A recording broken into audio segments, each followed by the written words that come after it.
मुझे पता है कि आज आप लोग बहुत ही अच्छे तरीके से नोटिस करेंगे कि गुरुदेव ये एकदम सफा, मतलब समझ में आ रहा है ना सर, कुछ भी नहीं है। पता है, मेरी माँ भाई साहब रोज डांटती थी पिछले 1 सालों से, बेटा तुम यार क्लीन करवा लो। तो भाई साहब आज मैंने अंततः इसको करवा लिया, लेकिन मुझे मजा नहीं आया, बिकॉज क्योंकि मुझे यार अच्छा लगता है दाढ़ी में, कहेंगे यार गुरुदेव बच्चा पढ़ाने आ गया यहाँ पे, मतलब हम खुद बच्चे हैं और मुझसे भी एज वाले कम वाले पढ़ा रहे हैं। कोई बात नहीं सर, अब देखिए 1 हफ्ते में फिर हम लोग इसको मतलब अपनी धरती है यार, उग जाएगी, खुद की खेती है, कोई दिक्कत नहीं है कि नहीं। तो भाई साहब पढ़ेंगे हम लोग आज जीव विज्ञान का क्या पूरा पेपर, मॉडल पेपर है कि नहीं। और ये पेपर आपके लिए बहुत इंपॉर्टेंट है सर, 70 में 70 नंबर का पेपर यहाँ पे लेके आए हैं। बच्चा एक बोल रहा था गुरुदेव रोज पेपर लेके आते, भैया कहाँ लेकर आते हैं आप, जरा सोचिए। हम बायोलॉजी का भी अप्रैल में केवल एक ही सेट आपको दे पाया हूँ, तो कहीं ना कहीं यार आपको महीने में कम से कम 3 सेट तो मिले। 4 महीने में हम कोशिश करें 21 सेट का, लेकिन 12 ही सेट हो पाएगा, 15 सेट फुल सॉल्व। तो मेहनत करी भाई, अगर 70 में 70 गेन करना है करे जा, तो बिल्कुल आप हमारे साथ पढ़ाई जरूर कर दो, एकदम चौचक तरीके से करे जाए, एकदम चपुआ तरीके से लेके आएंगे, कोई दिक्कत नहीं है। और इंस्टाग्राम पर यस केमिस्ट्री जरूर फॉलो करिएगा नहीं, और टेलीग्राम पे इसका पीडीएफ डाउनलोड कर लिएगा जाकर, टेलीग्राम को जरूर ज्वाइन करो, link in the description box. नए लुक के साथ नए अंदाज में मजा आ जाएगा, टेंशन नहीं लेना है, ठीक है ना। चलो सर, जीव विज्ञान है, 70 नंबर का सर पूर्णांक है, 70 में से करेजा 23 नंबर चाहिए। पड़ोसी भी एकदम परेशान हो जाएगा कि ये 70 में 70 कैसे ला लिया, मैं तो सोच रहा था 70 में 23 ही आएगा। पड़ोसी को एकदम एकदम आग में जला देंगे गुरुदेव, कोई टेंशन नहीं लेने का। चलिए सर, 3 घंटे 15 मिनट का आपको क्या मिलेगा, पूरा पूरा टाइम मिलेगा, ठीक है ना, 3 घंटे 15 मिनट का, कोई दिक्कत। और ये 2025 बोर्ड के लिए ध्यान देना, पेपर कोड देख लो, 348 FT है। कुछ यहाँ पे निर्देश दिए गए हैं, प्रारंभ में आपको 15 मिनट प्रश्न पत्र पढ़ने के लिए समय निर्धारित है, कोई दिक्कत नहीं। सभी प्रश्न करना अनिवार्य है, आवश्यकता अनुसार अपने उत्तर की जो पुष्टि है वो नामांकित रेखा चित्रों द्वारा करना है आपको, और प्रत्येक प्रश्न के निर्धारित तक उसके सम्मुख यहाँ पे दिए गए हैं। सबसे पहले करे जाए, यहाँ पे क्या देखेंगे हम लोग, बहुविकल्पी प्रश्न देखेंगे, क्या देखेंगे, बहुविकल्पी प्रश्न देखेंगे, ठीक है ना।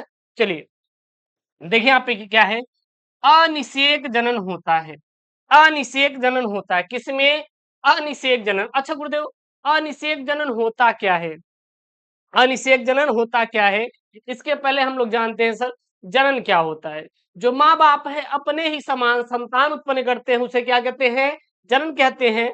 जनन 2 प्रकार से होता है, एक लैंगिक होता है, दूसरा क्या होता है सर, अलैंगिक होता है। क्या होता है, अलैंगिक होता है, ठीक ना। यहाँ जो अलैंगिक अनिषेक जनन होता है, मधुमक्खियों में भी होता है, और क्या होता है, टर्की में भी होता है। किसमें होता है सर, टर्की में भी होता है। क्लियर है। अगला गुरुदेव यहाँ पे है आपको, अगला प्रश्न क्या है, मानव में ए बी और रुधिर वर्गों में कितने जीनोटाइप संभव है। तो गुरुदेव 6 जीनोटाइप, सीधा एकदम दिमाग में भर लेना। मानव में कितने जीनोटाइप करे जा, 6 जीनोटाइप संभव है। कोई इशू नहीं होना चाहिए आपको, बिल्कुल करे जा, कोई इशू नहीं, मैं ही सीओ हूँ, टेंशन नहीं लेने का। बाद में गुरुदेव बता दीजिए नहीं नहीं आप नहीं है। बीटी, बीटी का पूरा नाम क्या है, बैसिलस थूरियनजेंसिस। देखिए यहाँ पे बैसिलस थूरियनजेंसिस, तो बीटी जीविस किस जीवाणु से उत्पादित होता है भैया, बैसिलस थूरियनजेंसिस।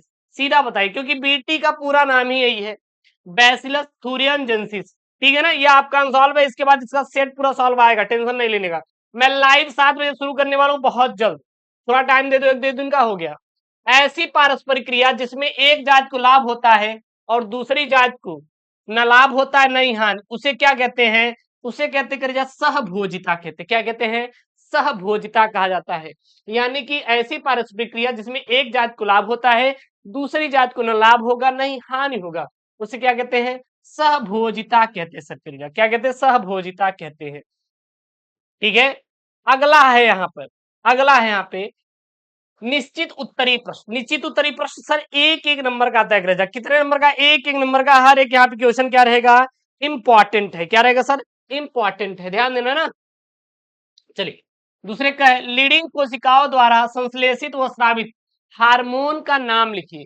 तो लीडिंग कोशिकाओं द्वारा जो संश्लेषित और स्रावित हार्मोन से वो क्या है, टेस्टोस्टेरोन। टेस्टोस्टेरोन यह किस में पाया जाता है, यह नर में पाया जाता है। किस पाया जाता है, नर में पाया जाता है। तो नर में पाए जाने वाला हार्मोन का नाम टेस्टोस्टेरोन। इसका श्रावण कहाँ से होता है, इसका श्रावण लीडिंग कोशिकाओं द्वारा होता है, ठीक ना। और यह वृषण हार्मोन है, क्या है, वृषण हार्मोन है। अगला यहाँ पे उस फ्रांसीसी प्राकृतिक विज्ञानी का नाम लिखिए जिसने कहा था कि जिन रूपों को विकास अंगों के उपयोग और अनुप्रयोग के कारण हुआ। यानी कि उस फ्रांसीसी प्रकृति विज्ञानी का नाम लिखना है, यानी कि वैज्ञानिक का नाम लिखना है जिसने ये कहा था कि जो जिन जीव रूप है, यानी कि अगर जिराफ का गर्दन लंबा है तो भैया जो जिराफ है, अगर जिराफ का गर्दन क्या है करेजा लंबा है, तो जिराफ शुरू से ही वो अपने गर्दन का उपयोग करके टहनी चबाता था, पत्ते तोड़ता था, इसीलिए उसकी गर्दन क्या हो गई, लंबी हो गई। ठीक है, अगर सांप अपने पैरों का इस्तेमाल करता होता तो आज उसके पास पैर होते, वो कभी अपने पैरों का इस्तेमाल नहीं किया इसलिए वो गायब हो गए। भाई ऐसा भी हो सकता है क्या? वैसे तो अगर देखा जाए जो हमारे यहाँ मान्यताएं हैं या फिर मतलब ये चीजें है ना अपने यहाँ के धर्म समाज में, जो लड़कियां होती हैं उनके कान और नाक में छिद्र करवाया जाता है, तो ऐसे तो जो बच्चे पैदा हो उसके कान और नाक छिद्र होने चाहिए, लेकिन ऐसा तो नहीं होता ना, तो यानी गलत भी था ये धारणा। लेकिन किसने दिया था? जीन जीन बैटिस्ट, हाँ बैटिस्ट लैमार्क, यानी कि भैया लैमार्क जी ने दिया था, जीन बैप्टिस्ट लैमार्क ने दिया था। अगला देखना यहाँ पे क्या है, ग वाला, दो बीजों का नाम लिखिए जिनमें बीज के परिपक्व होने से पूर्व भ्रूण कोष विकासशील भ्रूण द्वारा उपभोग कर लिया जाता है। वो क्या है आपका, मटर और क्या है, मूंगफली। मटर और क्या है, मूंगफली। ठीक है ना, कोई दिक्कत नहीं होना चाहिए। अगला यहाँ पे सर देखिएगा प्रश्न, प्रकृति वर्ण का सिद्धांत किसने प्रतिपादित किया था? तो चार्ल्स डार्विन ने। प्राकृतिक वर्ण का सिद्धांत किसने दिया था? चार्ल्स डार्विन ने दिया था, ध्यान देना। अगला है, भारत सरकार द्वारा पर्यावरण संरक्षा यानी कि पर्यावरण, इसको बोलते हैं संरक्षण नियम, संरक्षण नियम, ठीक है ना, अधिनियम कब पारित किया था? तो वो किए थे 1968 में, 1968 में। कोई दिक्कत नहीं। अगला देखना यहाँ पे, अति लघु उत्तरीय प्रश्न आपके पेपर में छपेगा। प्रश्न क्या करेगा, ध्यान देना थोड़ा यहाँ पे। तीसरे का है, सप्रभाविता को उपयुक्त उदाहरण देकर समझाइए। सप्रभाविता होता क्या, थोड़ा ध्यान देना। सप्रभाविता होता क्या है? वह स्थिति है, सप्रभाविता वह स्थिति है जिसमें किसी जीव में दोनों अलील एक साथ अपना प्रभाव व्यक्त करते हैं, उसे हम लोग क्या कहते हैं, सप्रभाविता कहते हैं। यानी कि अगर हम देखें, जो आई है और क्या है, आई बी, ये दो एलिल हैं, ये किसी में अपना प्रभाव स्पष्ट रूप से व्यक्त करेंगे, उसे हम क्या कहते हैं, सहप्रभाविता कहते हैं। क्या कहते हैं, सहप्रभाविता। इसका उदाहरण ए बी रक्त समूह है, जहां आई ए और आई बी अलील दोनों ही समान रूप से व्यक्त होते हैं, और व्यक्ति का जो रक्त समूह क्या होता है, ए बी होता है। क्या होता है, ए बी होता है। यानी कि एक आई ए एलील है, एक आई बी एलील है, एक मां से प्राप्त हुआ, एक पिताजी से प्राप्त हुआ, आई और आई बी दोनों आकर ए बन गया, ए बी रक्त समूह बच्चे में, तो क्या होता है, सप्रभाविता की स्थिति होती है। ध्यान देना।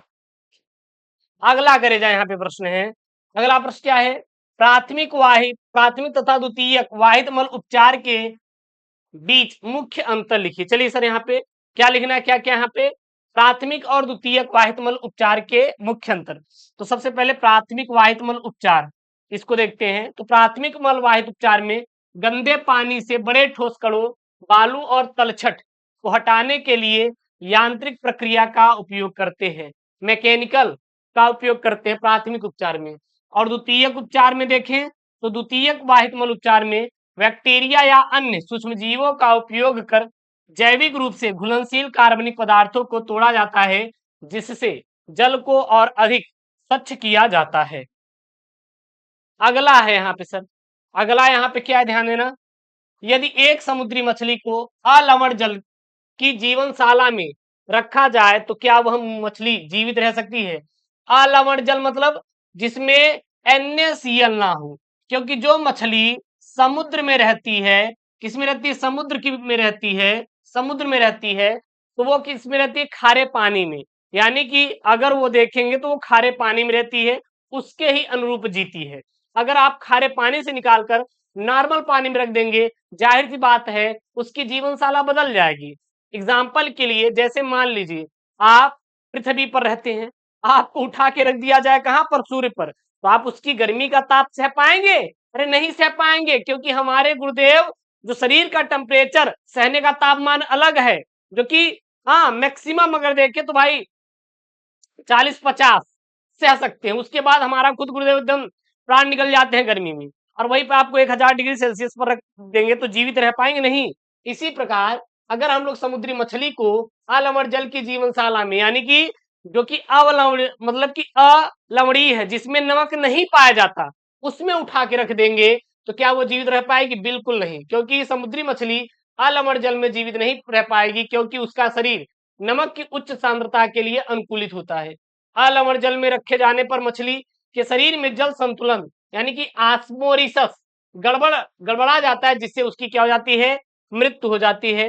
बाकी सवाले आप करिएगा, इंपॉर्टेंट सवाले हैं। बाकी मैं इसका फुल सोल्यूशन वीडियो ले आऊंगा, टेंशन मत लेना, ठीक ना। वाटसन और क्रिक द्वारा प्रस्तुत डीएनए का द्विकुंडली डीएनए का नामांकित चित्र बनाइए और मिलर के चिंगारी विमुक्त उपकरण का स्वच्छ नामांकित चित्र बनाइए। चैप्टर नंबर आपका 5 है और ये आपका 6 चैप्टर है। ये दोनों चैप्टर आप तैयार कर लेना, ठीक है ना। अगला यहाँ पे आपका 4 का देखिए क्या है। त्रिसंलयन क्या है, यह कहाँ कैसे संपन्न होता है? त्रिसंलयन में संबलित न्यूक्लियाई केंद्रकों का नाम लिखिए, फिर निम्नलिखित में अंतर स्पष्ट करना है, जैसे सहज और उपार्जित प्रतिरक्षा, सक्रिय एवं निष्क्रिय प्रतिरक्षा। मैं काम करूंगा, जितने भी अंतर वाले प्रश्न हैं, जितने भी अंतर वाले प्रश्न मैं एक साथ ही सब कुछ करवा दूंगा, तो अलग अलग से आपको पढ़ने की जरूरत नहीं पड़ेगी। अगला है यहाँ पे, एक शिशु का रुधिर वर्ग O है, यदि पिता व माता के रुधिर वर्ग A और B है, तो जनकों के जीनोटाइप और उनके अन्य संतति में जीनोटाइप का पता लगाइए, ये भी मैं करवा दूंगा। बाकी आप कर लीजिए, आपने क्वेश्चन बैंक खरीद लिया है ना, टिक लगा के करना शुरू कर दीजिए। जिन चिकित्सा क्या है? एडिनोसिन डी एमिनेज यानी डीएनए की कमी का उदाहरण देते हुए इसकी सचित्र व्याख्या कीजिए। अगला यहाँ पे 5 का क है, क्या बोल रहा है यहाँ पे, ध्यान देना। शुक्र जनन क्या है? शुक्र जनन की प्रक्रिया को संक्षेप में वर्णन कीजिए, निम्नलिखित को उदाहरण सहित समझाइए। सप्रभाविता, अपूर्ण प्रभाविता, उदाहरण सहित आपको समझाना है। उसके बाद ग नंबर वाला देखिए क्या है, जेल इलेक्ट्रोफोरेंसिस यानी कि जेल वैद्युतीय संचालन से आप क्या समझते हैं। उसके बाद है डीएनए खंड का पृथक्करण एवं विगलन की तकनीकी को संक्षेप में आपको वर्णन करना है इसी में। अगला यहाँ पे बायोगैस क्या है, एक प्रारूप बायोगैस का सचित्र वर्णन करिए आप लोग। उसके बाद छठा वाला यहाँ पे, छठा का देखिएगा, मलेरिया के रोग जनक लक्षण और बचाव के उपाय लिखना है। ख वाला यहाँ पे प्रश्न है, परजीविता और सहोपकारिता, संक्षिप्त टिप्पणी वाले। तो टिप्पणी वाले जितने प्रश्न रहेंगे वो भी मैं आपको एक ही वीडियो में करवा दूंगा, अलग अलग से बार बार आपको कुछ भी पढ़ने की जरूरत नहीं पड़ेगी।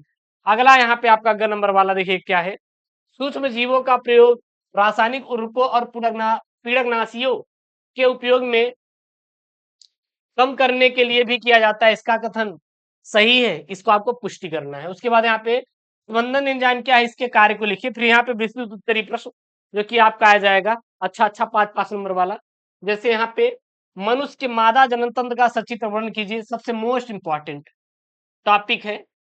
इसी के साथ आप नर जनन तंत्र भी पढ़ लेना तो ज्यादा बेहतर रहेगा, नर जनन तंत्र वाला।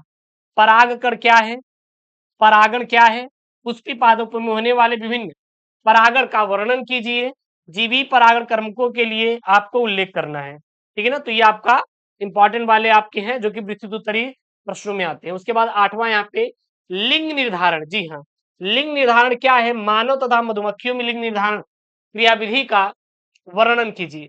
तो मानव में अलग होता है, मधुमक्खियों में अलग होता है। मैं जब इसका डिटेल वीडियो बनाऊंगा तो वहां पे पूरा एकदम आपको अच्छे से समझा देंगे, बिल्कुल टेंशन मत लीजिएगा। उसके बाद यहाँ पे ये नहीं आ रहा तो ये कर सकते हैं, वंशागति को परिभाषित कीजिए, मेंडल के स्वतंत्र अपव्यूहन नियम का आपको वर्णन करना है।